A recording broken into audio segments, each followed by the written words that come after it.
सभी धर्म प्रेमी सज्जनों को सादर नमस्ते। साथियों, मैं सत्य प्रकाश आर्य अपने इस YouTube चैनल पर इस स्वाध्याय सत्संग रूपी आध्यात्मिक चर्चा में आपका हार्दिक स्वागत करता हूं। साथियों, संतों की वाणी पर बात कर रहे हैं और संतों की वाणी में श्रृंखला को आगे बढ़ाते हुए आज वाणी लेते हैं वाणी संत चरणदास जी। अभी इसमें कुछ संत ऐसे भी हैं जिनके प्रसंग कम दे रखे हैं, जैसे बानी संत दरिया साहिब जी। दरिया साहिब जी के हमने सिर्फ 2 ही प्रसंग पूरे किए, क्योंकि इसमें दरिया साहिब जी के सिर्फ 2 प्रसंग दे रखे हैं। और जबकि हम जो है ना श्रृंखला ले रहे हैं इस बार चौथी, यानी तीसरी बार भी इनका दरिया साहिब का हम श्रृंखला नहीं ले पाए, चौथी बार भी नहीं ले पा रहे हैं। क्यों? क्योंकि इनके सिर्फ 2 ही प्रसंग इस पुस्तक में दिए रखे हैं।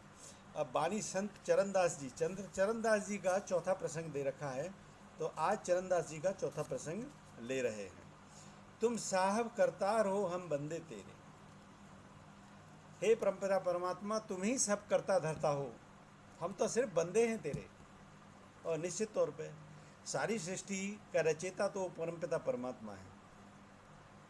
ये जितना भी सारा जगत है सबको बनाने वाला वही है, तो हम बंदों को भी उसी ने बनाया है।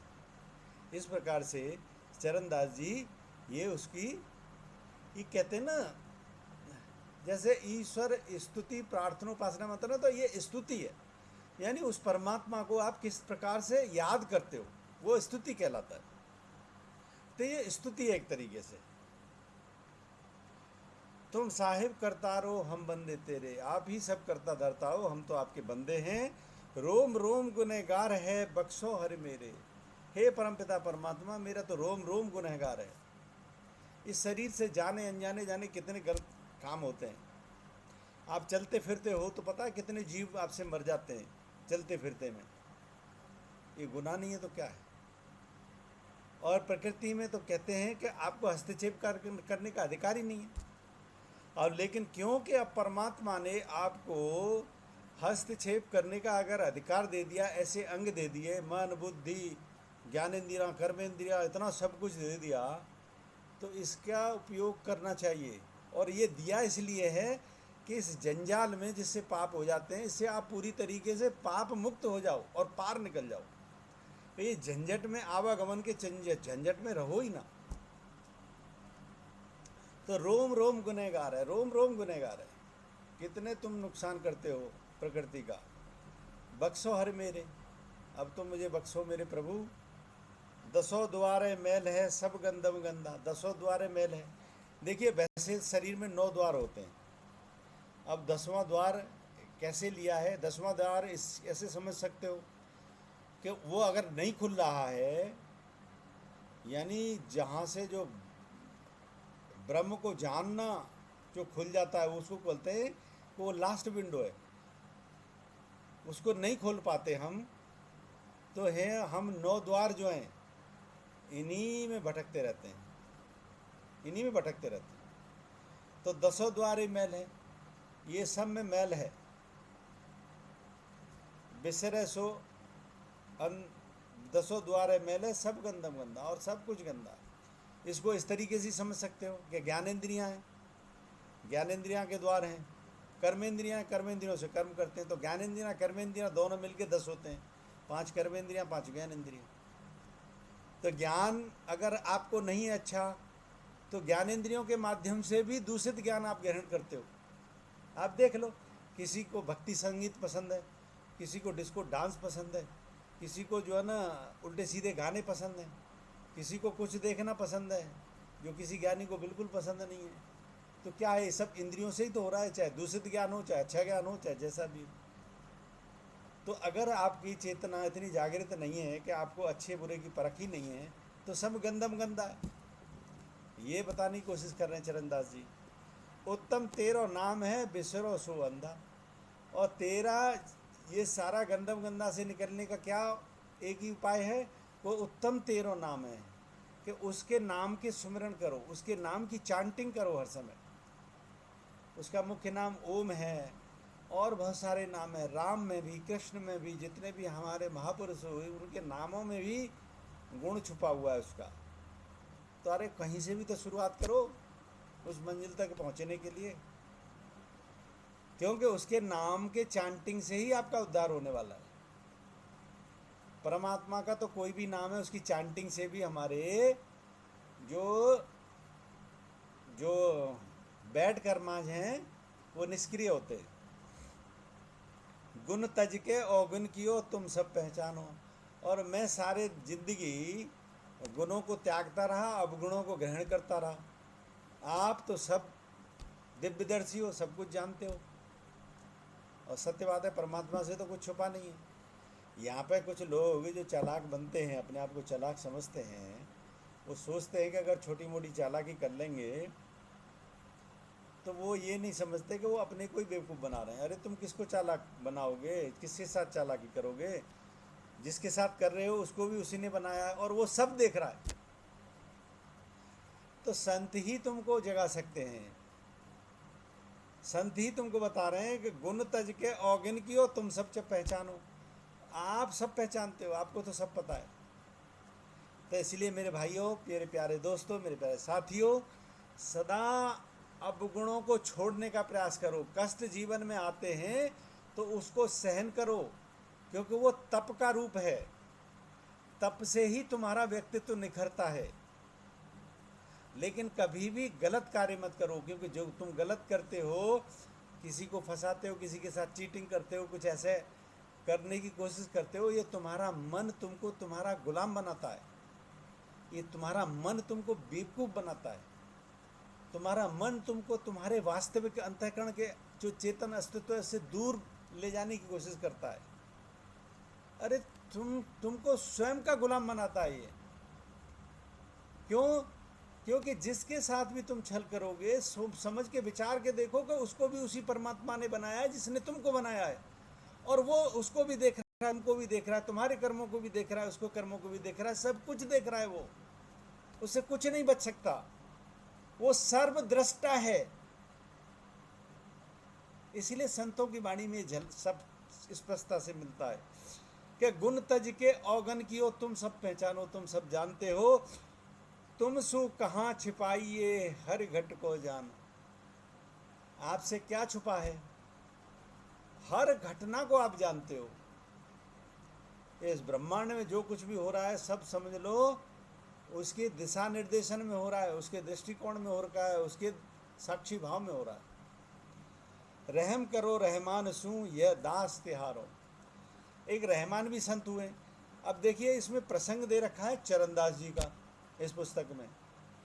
अब इसमें हो सकता है या तो इन्होंने ये पंक्ति रहमान की ली है, क्योंकि रहीम जो है ना, रहीम दास जी भी बड़े संत हुए। उनके भी दोहे शिक्षा पद्धति में है। रहमन विपदा ही बली जो थोड़े दिन होए, क्या विपत्ति को सहन कर लो, ये रहीम दास जी का दोहा है। लेकिन कभी गलत कार्य मत करो, क्योंकि विपत्ति भी थोड़े ही दिन की होती है। अरे कालांतर इतना बड़ा है, हमारी जीवन कहाँ से चले हैं, मृत्यु दर, जन्म मृत्यु के चक्कर में कितनी लंबी यात्रा करते चले आ रहे हैं। तो ये बहुत छोटा समय होता है दुखों का भी, तो इतनी बड़ी यात्रा की तुलना में अगर देखें तो रहम करो रहमान सू, इस रहमान पर रहम करो हे प्रभु।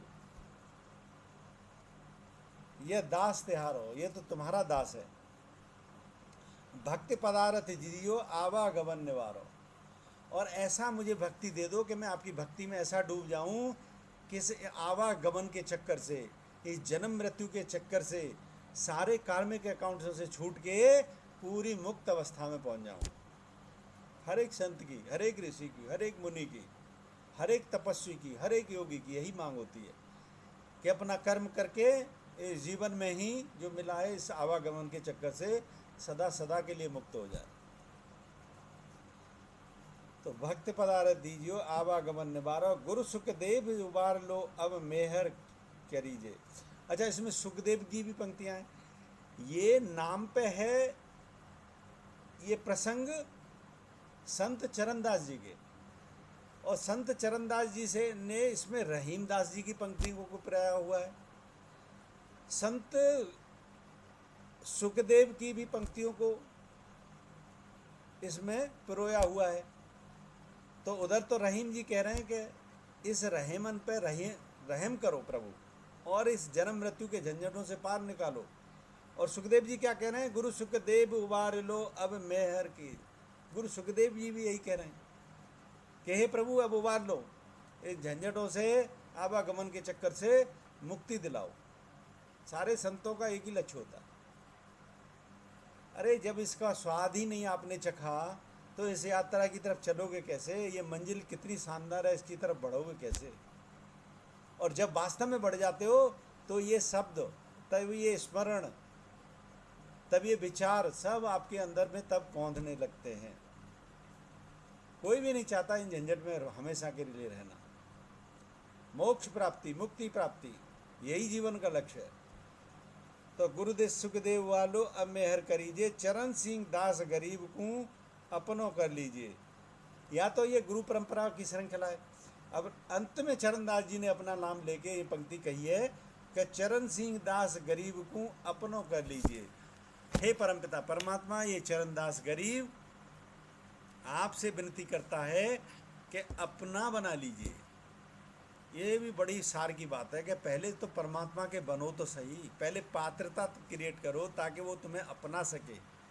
और जब अपनाओगे, अपना लेगा वो, तो यही विचार तुम्हारे निकलेंगे, यही वाणियाँ तुम्हें समझ में आने लगेंगी। तब तक तो सब कुछ तुम्हारे लिए भी व्यर्थ है। तो पहले हम परमपिता परमात्मा के बने, उसको अंगीकार, उसको तुम अंगीकार कर लो, वो तुम्हें अंगीकार कर ले। एक ऐसा रिश्ता बना लो उसके साथ। और जब तक ऐसा रिश्ता नहीं बनेगा तब तक तो कुछ बात तुमको अच्छी समझ में आ भी नहीं सकती पूरी तरीके से, क्योंकि बुद्धि का क्षेत्र भी नहीं पूरा तरीके से खुलता तुम्हारा तब तक। तो सबसे पहले रिश्ता परमात्मा से बनाओ, अपने आप से प्रेम करना सीखो। अपने आप से जो प्रकृति प्रेम करेगा वो किसी दूसरे से घृणा कर ही नहीं सकता। जो अपने से प्रेम करेगा वो किसी दूसरे के साथ छल कर ही नहीं सकता। जो अपने से प्रेम करेगा वो किसी दूसरे के साथ बैर भाव पाल ही नहीं सकता। तो अब ये पंक्तियों से ही आप हिसाब लगा सकते हो कि आप अपने साथ कितना अन्याय करते हो जब आप दूसरों के साथ कुछ गलत करते हो। तो क्योंकि आप अपने से ही प्रेम नहीं करते, तभी तो आप दूसरों के साथ ऐसा व्यवहार कर पाते हो। नहीं, जो व्यक्ति अपने से प्रेम करे वो कभी किसी के साथ अभद्रता, दुर्व्यवहार, चीटिंग, ये सब कुछ कर ही नहीं सकता। अरे पहले अपने ही अस्तित्व को निखारो, तभी तो परमात्मा की पात्रता बन पाओगे। तभी तो पात्रता तुम्हारी होगी कि वो तुम्हें स्वीकार कर सके। इस प्रकार से आज जो चरणदास जी की पंक्तियों को हमने लिया, बहुत ही अच्छी पंक्तियाँ थी। कई संतों की इसमें पंक्तियाँ आई। मुझे उम्मीद है ये चर्चा बहुत पसंद आई होगी। और संतों की वाणी का एक अपना अलग ही आनंद होता है। और पसंद आई है तो इस वीडियो को लाइक करें, और ज्ञान दान का जितना आपसे जो है ना वितरण हो सके उतना करें। बने रहें मेरे साथ। बने रहने के लिए बहुत बहुत धन्यवाद। इत्योम सम नमस्ते।